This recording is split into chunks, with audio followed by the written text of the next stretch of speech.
के जरिए हम आपको बताएंगे कि ये यूक्रेन के वो शहर जिसके बारे में हमने हर दिन बताया कि ये वो शहर है जहां पे खतरा बहुत ज्यादा महसूस किया गया, जिसमें राजधानी क्यू तो टारगेटेड एरिया है, जिसके बारे में अपडेट करते रहे हम। निप्रो, जतोमर, खार्किव, चेर्निव, जापोरिजिया, जहां पे इस वक्त मेरे सहयोगी जनक अभी मौजूद भी है, वहां की रिपोर्ट भेज भी रहे हैं। इज्यूम, डोनेत्स्क और क्यू में अभी जसप्रीत है। तो ये सारे वो इलाके हैं जहां पे सायरन लगातार गूंज रहा है और खतरे की घंटी बजी हुई है। 9 तारीख को लेकर, जो कि विक्ट्री डे के तौर पे रूस मनाता है, सेलिब्रेट करता है, उस तारीख को लेकर अभी तो आधा दिन भी नहीं गुजरा है। अभी पूरे दिन गुजरने के बाद पता चलेगा कि रूस का तेवर क्या है, पुतिन क्या करने वाले। जसप्रीत हमारे साथ बनी हुई है। जसप्रीत आपको ज्यादा जानकारी देंगी क्यू से।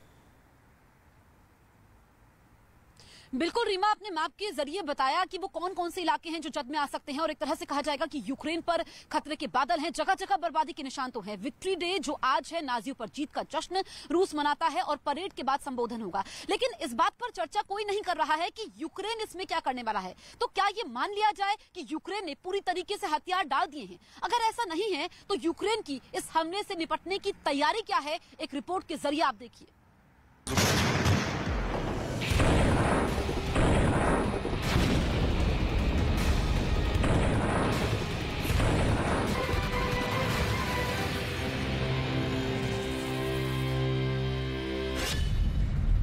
9 मई को बजेगा युद्ध का सायरन। पुतिन देंगे फाइनल अटैक का आदेश।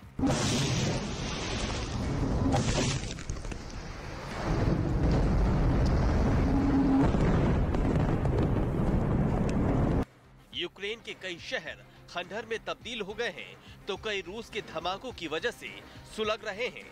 लोगों के पलायन से कई इलाकों में सन्नाटा पसरा हुआ है, तो कहीं लोगों की मौत से हालात भयावह बने हुए हैं और अब जो लोग बचे हैं उनको भी 9 मई का डर सता रहा है।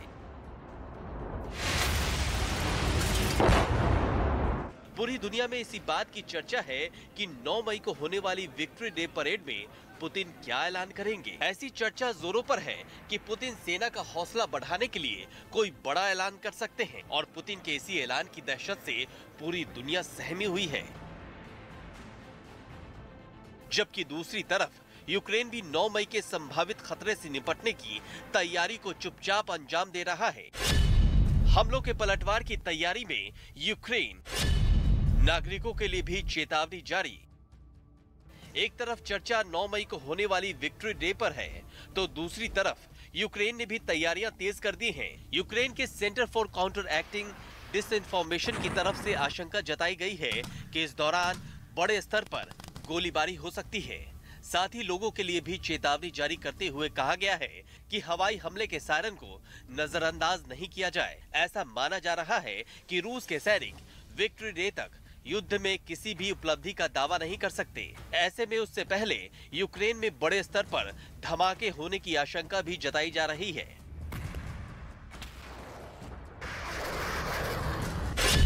कीव में पेट्रोलिंग बढ़ाई गई। ओडेसा में पूरे दिन रहेगा कर्फ्यू। 9 मई को संभावित खतरे को देखते हुए यूक्रेन की राजधानी कीव में पेट्रोलिंग बढ़ाने के साथ ही हर जगह सतर्कता भी बढ़ा दी जाएगी। लोगों को बचाने की कोशिश। अमेरिका से भी मदद मिलने की खबर। मारियुपोल प्लांट से नागरिकों को बचाने के लिए यूक्रेन नए सिरे से कोशिश कर रहा है। यूक्रेन के किसानों ने रूसी ऊर्जा की सप्लाई नहीं मिलने पर अन्य ऑप्शन तलाशने शुरू कर दिए हैं। इसके लिए बायोगैस के लिए तैयारी की जा रही है। इस बीच जानकारी मिली है कि अमेरिका की तरफ से यूक्रेन को जो मदद पहुंचाई जा रही है, उस पर हवाई हमले किए जा रहे हैं और किसी भी तरह से रूस के सैनिक यूक्रेन की मुश्किल बढ़ाने की कोशिश में जुटे हुए हैं।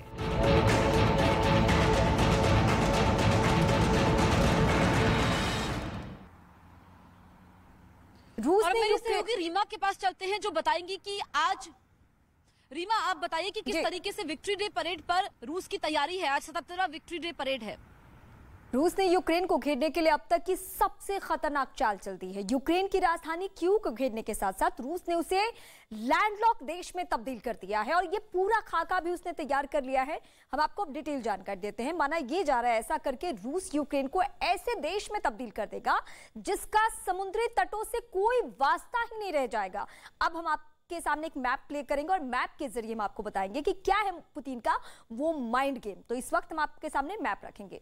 रूस के राष्ट्रपति पुतिन ने कुछ दिन पहले यूक्रेन के पूर्व में लुहांस्क और डोनेट्स्क, ये हम आपको मैप के जरिए बताते हैं। लुहांस्क और डोनेट्स्क कहां पे है?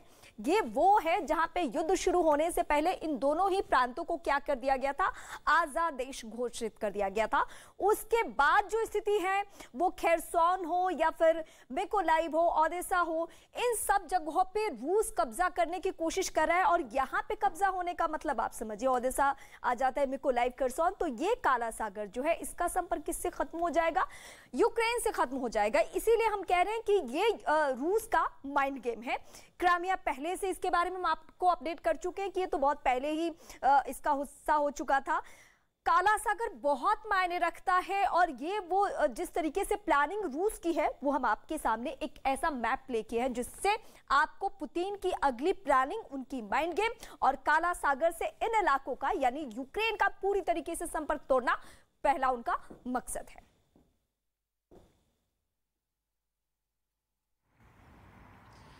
तो रूस के विक्ट्री डे प्लान को लेकर के तमाम अंदेशे, तमाम अटकलें हैं, लेकिन इस बीच जेलेंस्की ने भी पूरी तैयारी कर ली है जो हमले होने वाले हैं। कहा यह जा रहा है कि कयामत बरसाने वाले हैं पुतिन। लेकिन जेलेंस्की का प्लान क्या है? दरअसल जेलेंस्की फ्रंट फुट से ज्यादा माइंड गेम पर यकीन रखते हैं और जेलेंस्की का डबल गेम क्या है, एक रिपोर्ट के जरिए हम आपको समझाते हैं।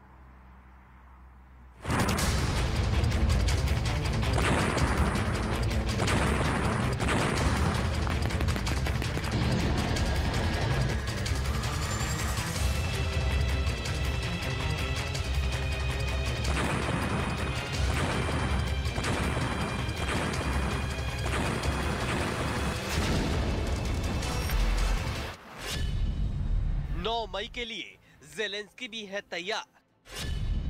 कीव में जेलेंस्की का मेगा प्लान।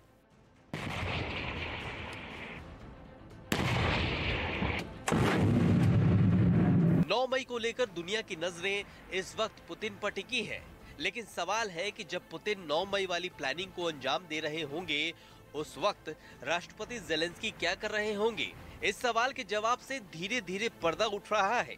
खुद जेलेंस्की एक एक कर अपने प्लान से पर्दा उठा रहे हैं। राष्ट्रपति जेलेंस्की ने 9 मई के दिन जर्मनी के चांसलर को कीव आने का न्योता दिया है। 9 मई के दिन ही जेलेंस्की ने जर्मनी के राष्ट्रपति को भी कीव बुलाया है। Scholz. I think Chancellor Scholz, for him, we need. He's invited. The invitation is open. It's been for some time now. महायुद्ध के बीच अब तक दुनिया के कई बड़े नेता यूक्रेन की राजधानी कीव का दौरा कर चुके हैं। युद्ध के बीच British PM Boris Johnson Zelensky से मिलने कीव पहुंचे थे। अमेरिकी विदेश मंत्री और रक्षा मंत्री एक साथ कीव का दौरा कर चुके हैं। लेकिन सवाल है कि 9 मई की अहम तारीख पर जर्मनी के चांसलर और जर्मनी के राष्ट्रपति को ही जेलेंस्की ने कीव क्यों बुलाया? वो भी तब जब पिछले महीने ही खुद जेलेंस्की जर्मन राष्ट्रपति को कीव नहीं आने की बात कह चुके हैं। जर्मन राष्ट्रपति अप्रैल महीने में कीव जाना चाहते थे, लेकिन जेलेंस्की ने तब दो टूक कह दिया था कि वो जर्मन राष्ट्रपति को कीव में नहीं चाहते। लेकिन अब खुद जेलेंस्की बाहें फैलाकर जर्मन राष्ट्रपति को कीव आने को कह रहे हैं। Certain steps for unity, even if there is some kind of coldness in specific relations. But yesterday I talked to President Steinmeier and I invited him and passed my. असल में युद्ध के दौरान अब तक जेलेंस्की जर्मनी को लेकर दुविधा में ही रहे। शुरुआत में अमेरिका और नाटो देशों के दबाव के बावजूद जर्मनी ने न तो यूक्रेन को खुलकर साथ दिया और न ही रूस के साथ अपने रिश्ते बिगाड़े। अब जाकर किसी तरह वो यूक्रेन को थोड़े बहुत हथियार देने को तैयार हुआ है। यूक्रेन को जर्मनी 7 हॉवित्जर तोप देगा। इसके अलावा वो यूक्रेन के पुनर्निर्माण के लिए $66 मिलियन देगा। यही नहीं, जर्मनी यूक्रेन को फिर से पानी की सप्लाई शुरू करेगा। रूस के साथ जर्मनी के रिश्ते जगजाहिर हैं। खासकर रूस की नेचुरल गैस में तो जर्मनी की जान बसती है। जर्मन राष्ट्रपति तो पुतिन के प्रशंसक रहे हैं। यही वजह थी कि जब पिछले महीने जर्मन राष्ट्रपति ने यूक्रेन आने की इच्छा जताई, तब जेलेंस्की ने ही उन्हें मना कर दिया। अब कहा जा रहा है